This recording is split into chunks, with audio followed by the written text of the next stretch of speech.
So no, I'm going to apply this wig. And I'm going to throw some blonde curls in that fine.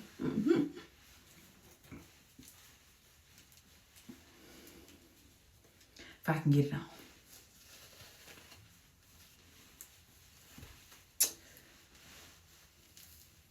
Ugh, be careful. It's HD lace. I don't want to mess nothing up on this good lace. All right, so I'm actually going to install it this time. Oh, it's hot in here. Back. All right, so I really need I need a shelf to go in my bathroom to sit right here. So I ain't gotta keep going in the cabinet. Plus, I ain't gonna hold you. I'm taking up all the space up in here. Feel bad, so sad. I did buy some makeup wipes. Oh, I just don't feel like getting back again. I was watching a sermon earlier, and I've been reading the book of Romans. That's what I've been studying lately, because I'm just like going in order from Acts right now. I really don't know what I be doing for real, you know, in this Christian life. I'm just trying. I'm just trying to make it to heaven. I don't want to be perfect. I mean, well, I ain't gonna say I don't want to be perfect, because who don't want to be perfect? I for sure want to be perfect, but I'm not unrealistic. Like, I know that I'm not ever going to be the perfect Christian. I will never be Jesus Christ. But it's a desire. I strive.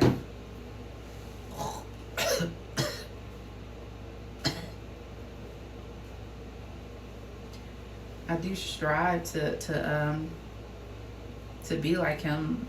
But anyhow, I was watching this sermon, and it touched on Romans 12, and it's just like I fall off a lot, and I'm okay. I ain't gonna say a lot. Like, it ain't like I'm consistent with God, but sometimes I don't read the word as much as I should. And then when I come back and I read the word, it's like I get put right where I needed to be. And had I just read the word, I don't know, you know, maybe I could have avoided some things in life. I have no clue, but I will say that Romans 12 is humbling. It humbled me. If it didn't humble nobody else, it humbled Secret.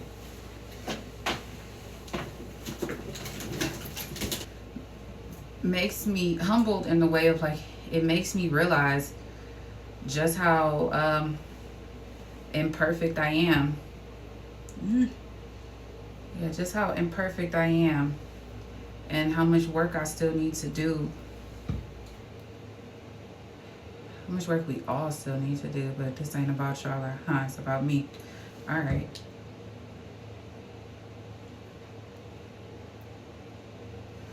But it makes me see my fallacies, and it makes me want to change for real. It makes me want to do better.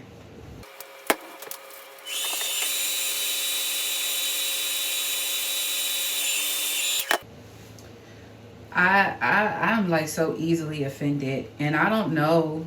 I mean, I could be the only one, but I am extremely easily offended by people. When people wrong me, I really do take it to heart. I don't want to. I ruminate on it. I don't want to, again, but I do.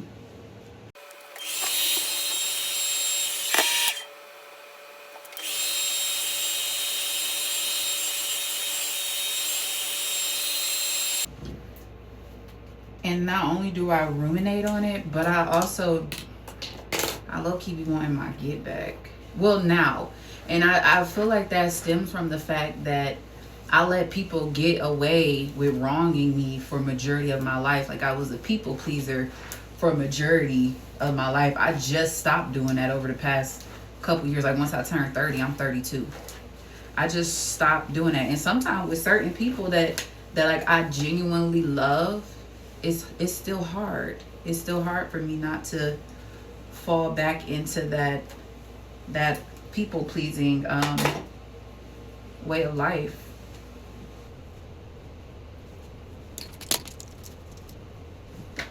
But I know it's not right.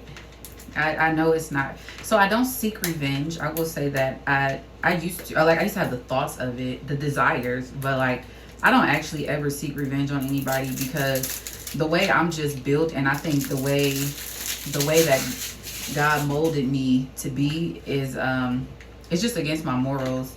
Like if I ever loved you or ever considered you anything to me, I just can't. I can't hurt you. No matter how bad you've hurt me, and I've been hurt pretty bad. Been hurt pretty bad by some people. I just can't hurt you. I can't do it. And I think because I'm like that, that's why I feel how I feel. Like sometimes when I just don't like people, I just don't like people. And it's annoying because I don't want to feel like this towards anybody, but I'm just so over being played over. But Romans 12 really showed me, like, and a lot of y'all actually might have even heard this growing up, but like my granny and my grandmother always say, like, you know, they talked about Jesus. You know, a lot of elderly people always say that, like, they talked about Jesus. So what if they talk about you? They talked about Jesus. And I think that us as millennials, or just the younger generation, we care so much about people talking about us, and it's just like, we really shouldn't, though. We shouldn't, because they're going to. We're different. We are set apart for a reason. So of course they're going to talk about you. Of course they're going to make up lies about you. I mean, they lied on Jesus, who was perfect, like, who did nothing to nobody but come here and try to set the world straight.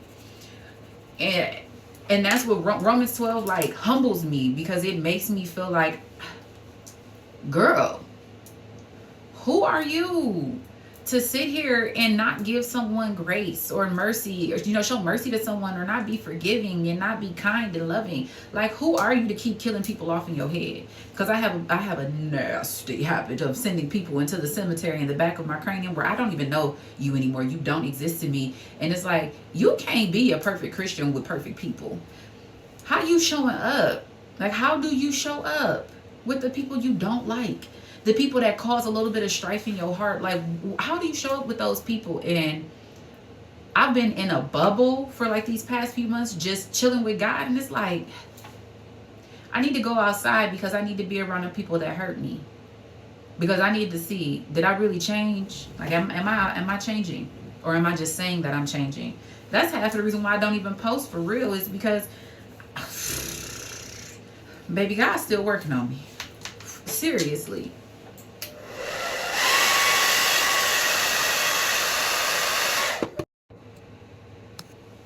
God is still working on me, and I'm real live trying to still figure out how to respond, how not to respond, how to shut up. Like, I'm still figuring that out. How not to think too much into it, how not to be offended.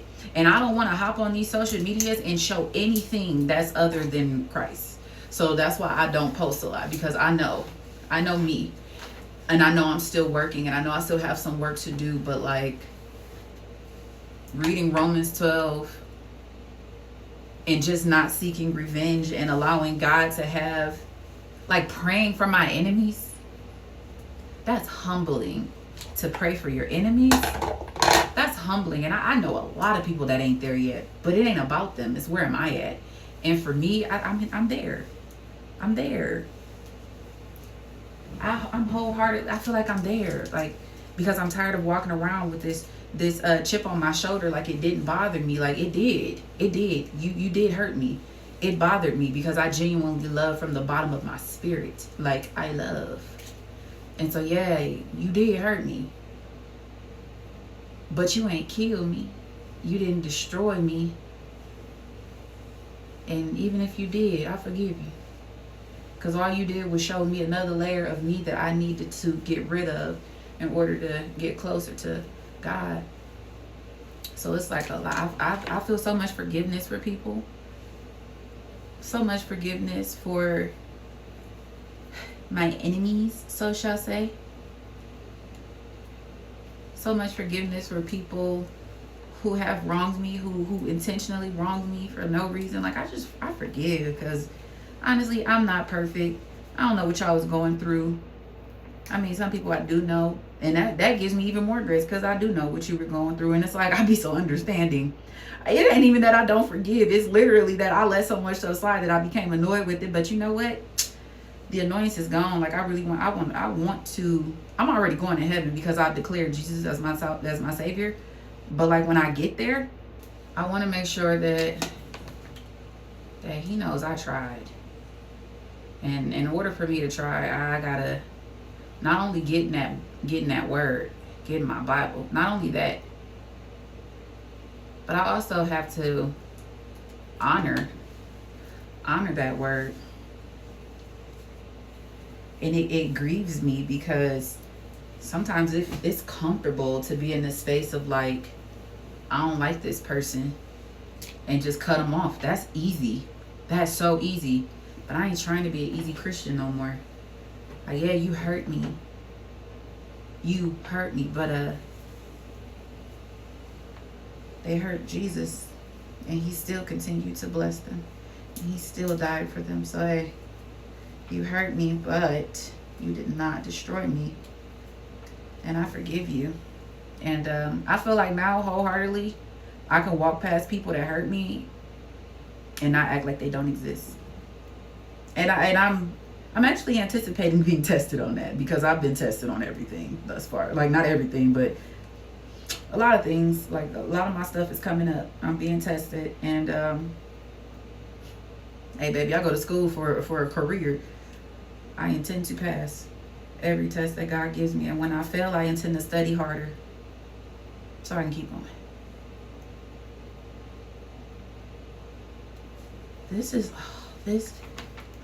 No, that was ghetto. But this is You're Beautiful. Oh. Talk about humbling. Am I the only one who feels humbled when they read the Bible? And if you don't read the Bible, like, I ain't judging you, but you should. I know everybody feels like, the Bible did, the Bible that, but at this big old, and I can understand if you in your 20s and you kind of like, you maybe you haven't experienced like it, but at this big old age, you gotta believe somebody doing it. You got to, because ain't no way. There was a song at the worship, I would have lost my mind, but He been so good to me. I should have been dead, but He been so good to me. I think about every time that I tried to attempt suicide and it wouldn't happen. Do you know how frustrating that is?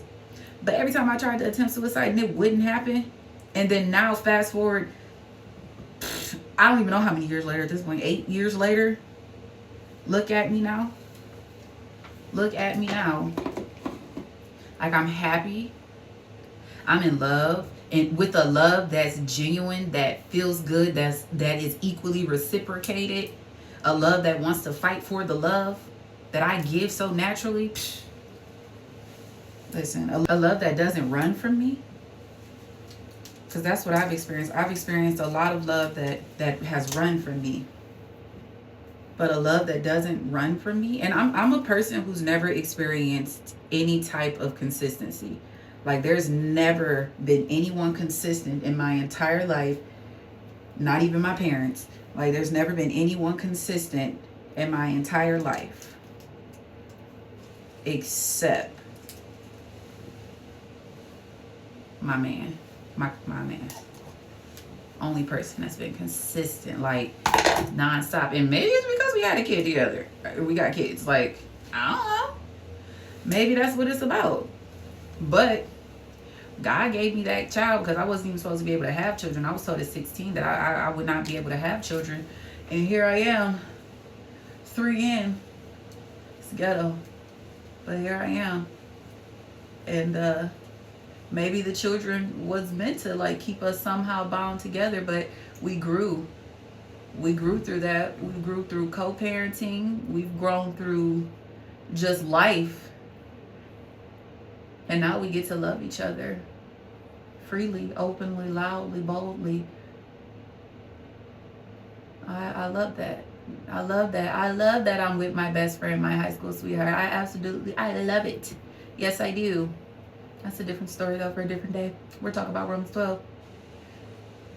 But it is, even talking about Romans 12 though, like that right there in itself is enough for me to continue to be loving and kind to people because God's been so kind to me. Like, I didn't deserve forgiveness. What have I done for forgiveness from God? I don't even want apologies from people because what have I done for God to forgive me? Because I read the Bible? Because I read the Bible? That's enough for me to be forgiven? Because I go to church? Because I don't smoke weed anymore? Because I don't drink harsh liquor anymore?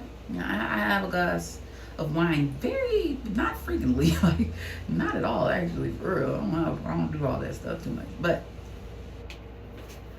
because I don't curse my kids out when I'm angry anymore.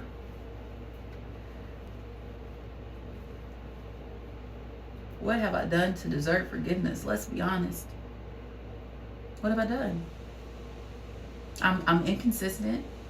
I lack discipline. I lie. What have I done to be forgiven? And yet, I've been forgiven. So who am I to hold a grudge and yell from the rooftops that I will not forgive anyone? Now, it's okay for me to have boundaries. And I want to be clear, too. In that chapter, it does say, if possible. If possible, meaning that you won't always live in harmony with people. Like, sometimes it's not possible. But me being a Christian, you don't have to live in harmony with me, but my goal is to live in harmony with you. So you could be mean and nasty to me if that's what makes your heart feel better, but it don't feel good to my heart. So therefore, I won't partake in it. I won't participate in it. I don't have to match your energy. The only energy I'm trying to match is the one above, the one who created me. I don't have to match your energy. Let's stop. Let's leave that matching energy somewhere else. Because, like, why are we matching people's energy anyway? Why are we allowing people to manipulate us? Are we not grown? I be feeling like Pocahontas when I wear this hair. Ooh. Half up, half down. Gonna look good in this hair.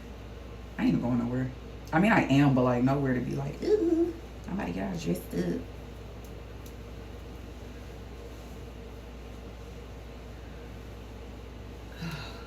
I wish I had like a clip, like the kind where people just be like boop boop boop and poof. I don't know what it's called though. I don't know what that kind of clip is called. Yo, this hair holds a mean curl. Like for it to be, like a kinky straight, it holds a mean curl. Ooh, look at the ADHD showing. Sorry guys, unmedicated. Medication just wasn't working for me, so at this point I just gotta be in La La Lucy land. Rely on faith, I suppose. And you know what? It does it so fast though. Like I didn't even hold that one long and it still did something. I might go back because I feel like the longer I do hold, the more crisp. But this is actually really cute. Oh, and I took a bigger piece of hair too. So that could be why as well. This is, I am loving it. It's giving. I don't know what it's giving, but it's giving.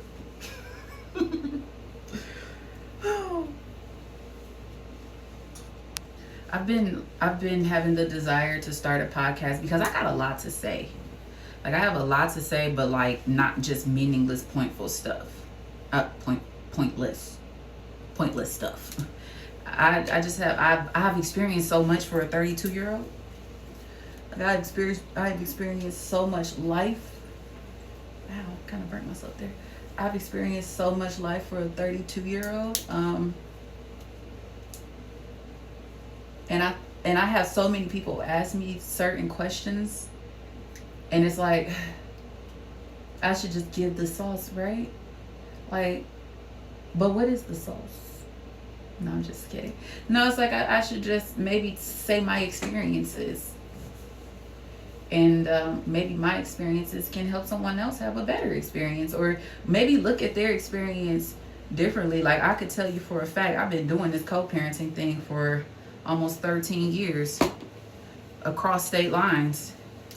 A lot of you women can't co-parent because you believe that your child is your child, and you don't see the father as a parent. And I know someone's gonna be like, she's a pick me, but that is how I've been a successful co-parent. Like, oh well, thank you for coming down. Thank you for coming down involuntarily. But y'all see your child as your child, and so therefore, because you see your child as your child, and you feel like you're the only person, you know, not the other person that helped create the child, but like you feel like you're the only person that knows what's best for this child, even though you're just trial and error in it too. You know, you seek perfection from the other parent, but want grace when you're not perfect. But I've also been there. The only difference is I have never withheld my children from their father. Come get these kids, okay? Get them. Get them. Get them. I don't want to be a single mom. I don't want to be a single mom no more. I don't want to be a single mom. Now you can't even get the kids though, because he here. Jesus. Look at that. Look at that. Look. Cut it out. But I ain't no therapist or nothing like that. But I definitely feel like I could for sure give y'all some co-parenting tips, especially on how to deal with the other co-parenting, because I know that's a big thing too. Well, when they're in and out, they're not consistent. They're this, they're that. Hey, baby, I deal with that too. I deal with that too. Yep. I sure do. Yep, I have 3, and the last one has his own dad, and I deal with that too. I deal with the inconsistency. I deal with the not getting the financial support. I deal with it. And I'm pretty sure somebody's going to run back and tell them. But like, it is what it is. It's my story. I can say what I want to say. I'm not being disrespectful. I'm not saying anything crazy. I'm just speaking the facts for those who can relate to me so that they can understand. I deal with that too. I do. And it could be 2 months of him not seeing his child. The moment he said, can I get him? I let him get him. Because that's his child. Until the day that I see that it hurts my child, then I will ask my child, do you want to go to your father's? And if he says no, then that's my child's decision. But it is not my job to tear my co-parent down. It's just not my job. Do he get on my nerve? Absolutely. Do you think I wanted to do this? Like, listen, I had free summers, okay? I had free summers. I ain't have to deal with this. I don't even know what none of this stuff feels like. I would have never knew what it felt like because I never had to deal with this. The other side of the family, like, they've always sent. I literally don't buy them kids Christmas, not Christmas, but I don't buy them winter coats because their grandmothers do on the other side. When my babies were born, like first born, baby, I don't even recall buying diapers. I really couldn't even tell you. Like, I was so blessed with the first 2. Like, I did not buy diapers. I promise you I didn't. Because Grammy and G-Ma, like clockwork on them, was sending it. Dad was sending it. Like, I never, clothes, that was never a problem. Shoes, never a problem. Like, I never asked for anything. Child support, not even a thing. Doesn't exist because I had a village. But that's because I allowed myself to have a village. I could have, like, that man hurt me. I could have been so bitter. His whole family hurt me. I could have been so bitter. Like, I have every reason to justifiably be bitter, but like, for why? Because they ain't gonna do nothing but hurt me in the end. And then it's gonna hurt my kids too. So absolutely not. Go get these kids. I don't care how you gotta come get them. Get them. We used to do 3 months on, 3 months off when my babies was babies, like before they started school. Then when they started school, that's when it became every summer. So think about that for the first 4 years. Because True's a year older than Carter. So for the first 4 years, it was every 3 months. I would have them for 3 months. He would have them for 3 months. And that's just how it went. Did I like him? Absolutely not. Absolutely not. Couldn't stand the ground the man walked on. Baby came out looking just like him. But at the end of the day, and we had also the village, like our parents wasn't on that. Like they, we could be beefing. The parent. I remember one time I did put us, and I'm like, well, he can't. They ain't going out there. Baby, my mama and my dad went behind my back, called his mama and his dad, and orchestrated the whole ordeal, and took my children out there to see their other family, and his mama and her husband met up with them. They didn't care about our junk. Like that's the thing too. A lot of these the 70s parents, the parents of us millennials, y'all be condoning the BS. Like, come on now, somebody got to be grown, somebody got to lead. But that's the problem. It's a bunch of hurt people raising hurt people. Because I'm not gonna just say women, because men, yeah, y'all exist too. Y'all bitter. Y'all are bitter. I know a few. Y'all are bitter. But hey, Romans 12 said that vengeance is the Lord's. Okay? So I pray, like I be praying for my co-parent. Like I pray that, one day he just wakes up and realize, like, hey, I want to do better. And then he actually does better. Like, I pray for that. I don't want that man to be down bad. Why? Because I don't want to hurt my son. My son need him. I mean, yes, my man is a wonderful, phenomenal. Yes, my man is a wonderful, phenomenal stepdad, but that's his father. That is his lineage. That is his legacy. That is who he came from. That is who he is. That's who he looks like. So no, I ain't in the business of replacing, but I do pray that that life changes for him and maybe he'd be better. I don't know. I don't know what's necessary. I am not a man. I don't know how men think.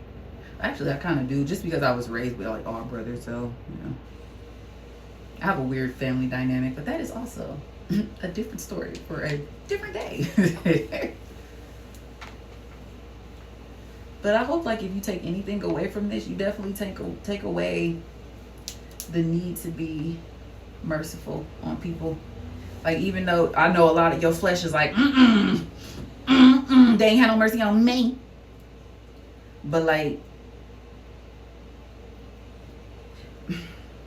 put it like this. What you eat don't make them poop. And what they eat don't make you poop. So because they are this type of person doesn't mean that you have to be that type of person. If you are genuinely a good person, nothing or no one should be able to change your character. So let's ditch the whole matching energy, because that's really what that's how that happens, is because everybody's trying to match energy. Well, they did this to me, so I'm gonna treat them accordingly. Hey, trust me, that was my favorite line. That was my favorite line, and sometimes I'll still be feeling like that. I'm not perfect, but I just realized, like, that ain't no good. That ain't no good for me.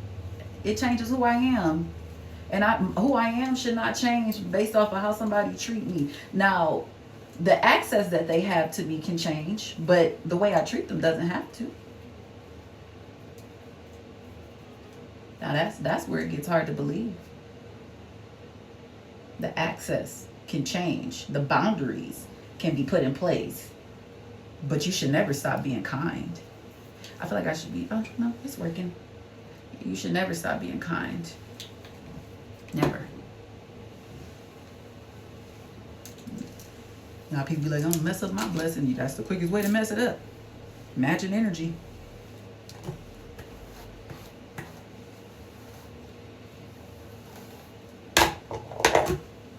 Almost there. If you are genuinely a good person, nothing or no one should be able to change your character. So let's ditch the whole matching energy, because that's really what that's how that happens, is because everybody's trying to match energy. Well, they did this to me, so I'm gonna treat them accordingly. Hey, trust me, that was my favorite line. That was my favorite line, and sometimes I'll still be feeling like that. I'm not perfect, but I just realized, like, that ain't no good. That ain't no good for me. It changes who I am, And who I am should not change based off of how somebody treat me. Now, the access that they have to me can change, but the way I treat them doesn't have to. Now that's where it gets hard to believe. The access can change. The boundaries can be put in place. But you should never stop being kind. I feel like I should be, oh no, it's working. You should never stop being kind. Never. Now people be like, I'm gonna mess up my blessing. That's the quickest way to mess it up. Matching energy.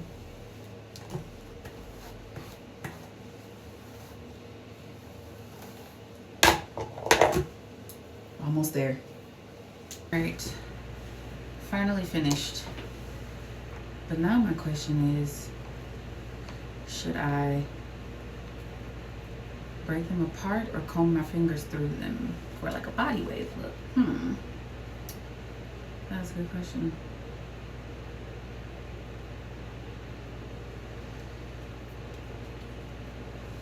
This, baby, this, Tracee Ellis Ross. Chef's kiss. You did your thing, mama. Did your thing. Honestly, don't know what I should do.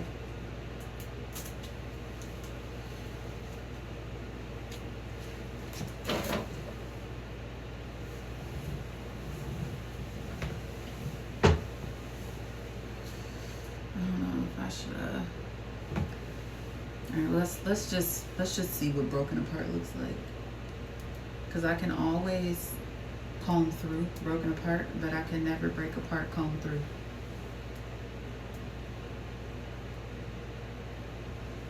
Ooh, I don't know. Let me do them all. I'll be right back. Okay, I didn't pull them all apart, like all the way. I'm gonna hot comb that a little bit, but I don't know. I kind of like it pulled apart, but my intrusive thought wants to go.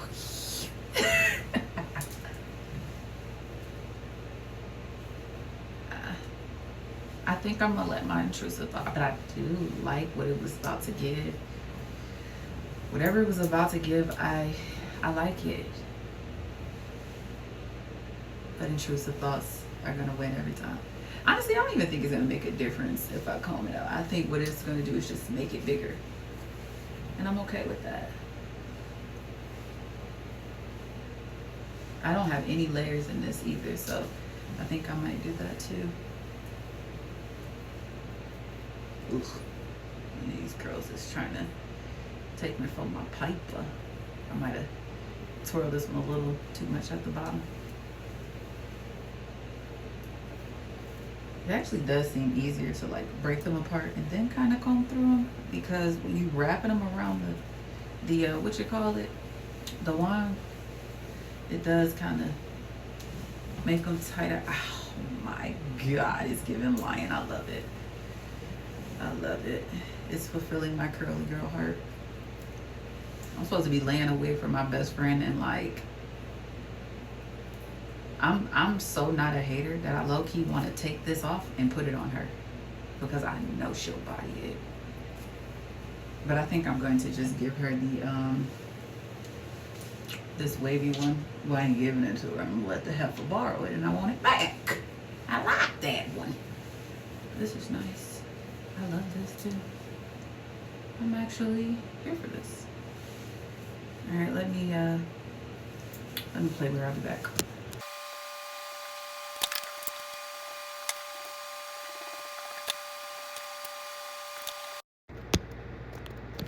All right, y'all, so somehow I ended up with this